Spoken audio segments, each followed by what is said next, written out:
मुख्यमंत्री भूपेश बघेल ने शिव प्रसाद उर्फ कचरू की आत्महत्या के मामले में साय सरकार को आड़े हाथों लिया।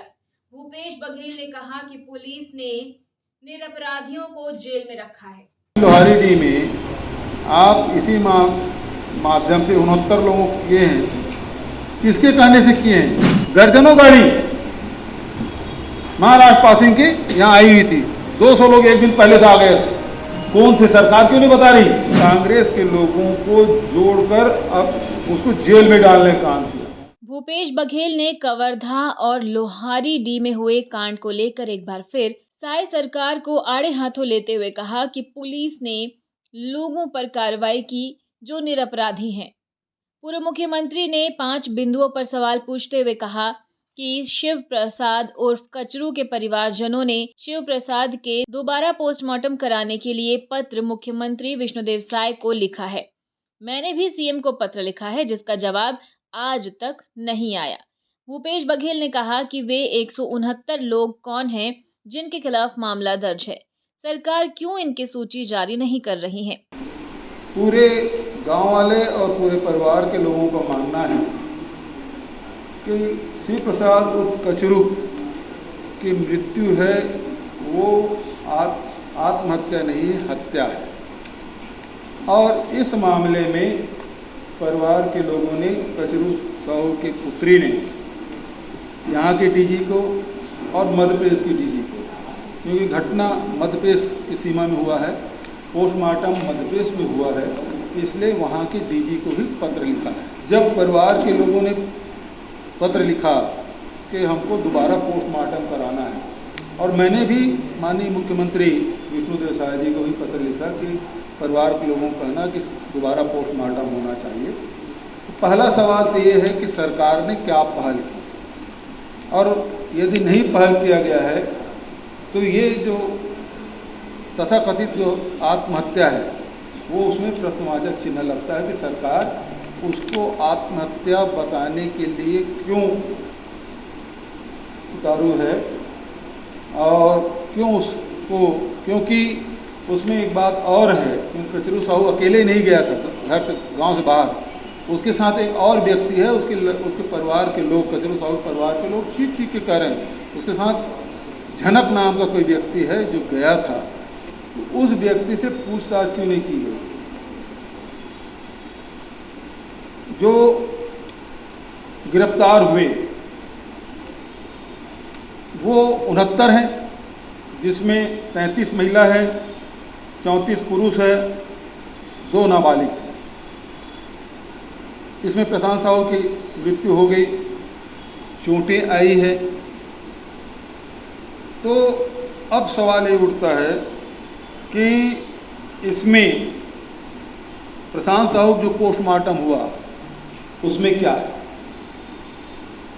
दूसरा सवाल ये है, उसका पोस्टमार्टम रिपोर्ट सार्वजनिक होना चाहिए, क्योंकि शक इसलिए होता है कि उसके पहले एसपी का जो बयान है, तत्कालीन एसपी, अब तो वो उसका ट्रांसफ़र हो गया है, उसका बयान था कि मिर्गी उसको आती थी, इसके कहाँ से मौत हुई।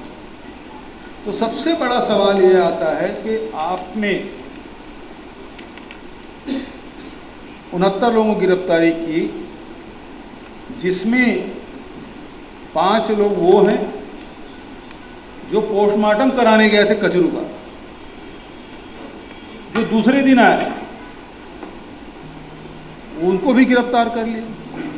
कुछ लोग ऐसे हैं, एक आदमी जिसके परिवार वालों से मैं मिला हूँ, वो बोलते हैं हम तो भिलाई सुपेला रहते हैं, वहाँ काम धाम करते हैं, यहाँ आए थे, घटना के 3 बजे पहुँचे, लड़का बीमार था, फिर भी उसको गिरफ्तार कर लिया।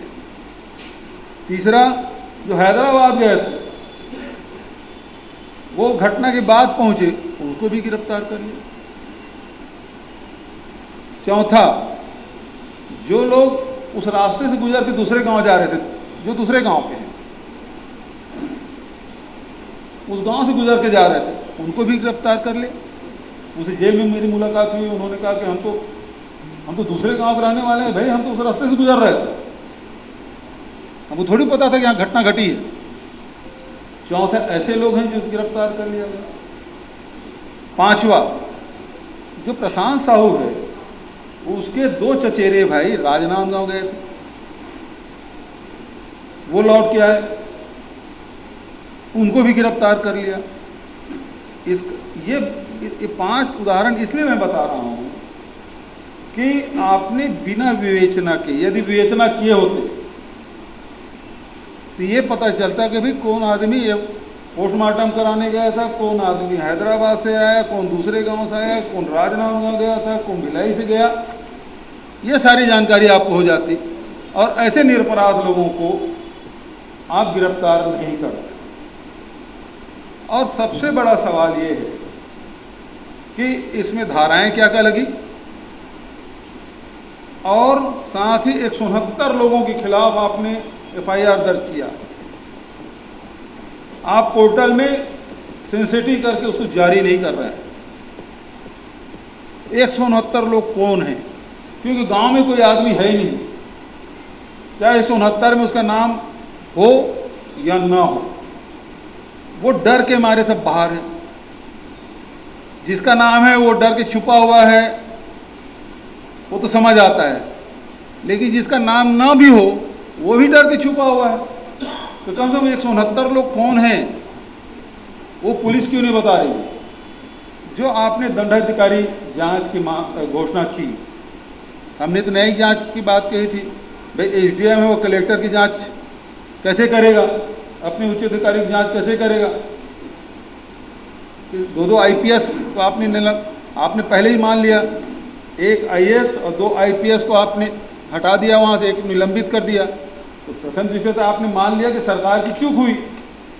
अब सवाल यह है कि दंडाधिकारी जांच के बिंदु क्या है? क्या प्रशांत साहू के मौत तक के सीमित है, या 69 लोग जो गिरफ्तार हुए उनकी पिटाई भी उसमें शामिल है? किसी के हाथ टूटे हैं, किसी के अन्य अंगों में चोट आई है, वो भी दायरे में है।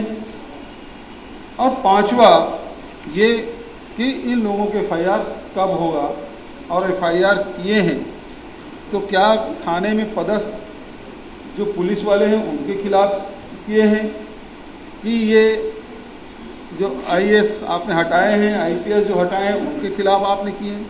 ये 5 सवाल हैं जो कवर्धा और लोहारी-डी में और आसपास के गांव में ये मामला गूंज रहा है कि आखिर ये इनको न्याय कब मिलेगा। वहीं PCC चीफ दीपक बैज ने कहा कि दोनों परिवार डरे सहमे हुए हैं। शासन प्रशासन के द्वारा उन्हें डराया धमकाया जा रहा है। दीपक बैज ने सरकार पर सवाल पूछते हुए कहा कि लॉकअप में हुई मौत का जिम्मेदार आखिर कौन है? वास्तव में दोनों परिवार डरा हुआ है, सहमा हुआ है, क्योंकि शासन और प्रशासन लगातार उस परिवार को डराने और धमकाने का प्रयास किया जा रहा है। विशेषकर गृह मंत्री जब गए तो उस बच्ची से स्पष्ट रूप से उन्होंने कहा कि तुम बहुत ज्यादा मोबाइल में वीडियो में बात कर रहे हो और प्रेस कॉन्फ्रेंस में बात कर रहे हो।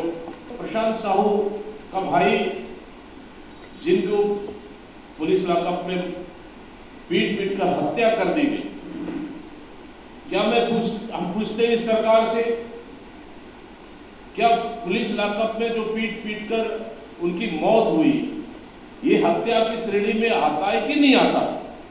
मैं पूछता हूं इस सरकार से, मैं पूछता हूं इस कानून से, मैं पूछता हूं इस न्याय से।